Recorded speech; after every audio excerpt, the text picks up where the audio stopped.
just me. Kaya, so ayun, titikman natin tong burnt cheesecake. Galing to sa, saan ba yun?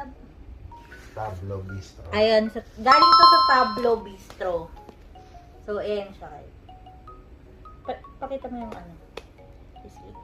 Yan na. Maalog. Ayan siya, sunog siya dito. Ano ba to? Talagang inano siya, no? Sinunog na ganun siya ibabaw. So, yun guys, tikman natin siya.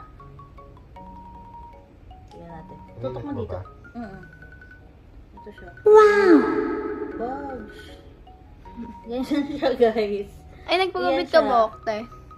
Ano pala niya? Ano? Di pala siya solid na tinapay. Parang cheese talaga siya sa gitna. Na? Ay, no? Tikman natin.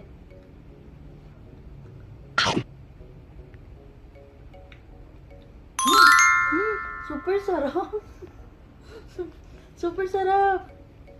Guys, ang sarap. Kaya siya nagganyan na. Guys, ang sarap. Di, iniinit ba yan? Sarap niya. Tikman niyo na dali. Ay, ako? Papatikim ko sa kay RC. Okay. Masarap yan, tulok.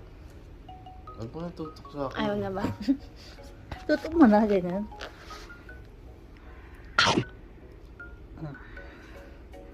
Ano? Yummers. Ano sakto? sakto Bakit lang, sa akin hindi masarap?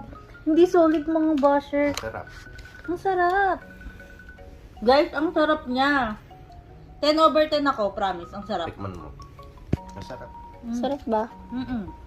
Parang lemon square. Ito na.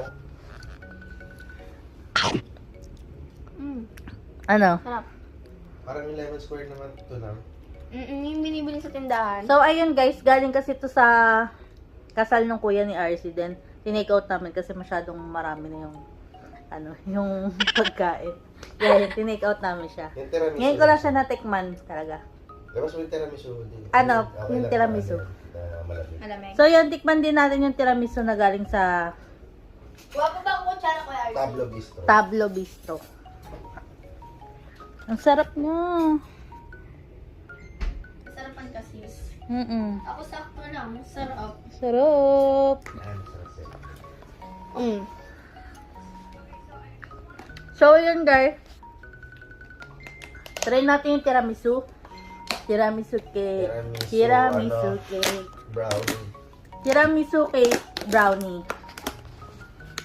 Tiramisu Yan naman brownie. siya. Tiramisu brownie pala. Ako nga titikim. Harap mo kasi sa sa audience natin.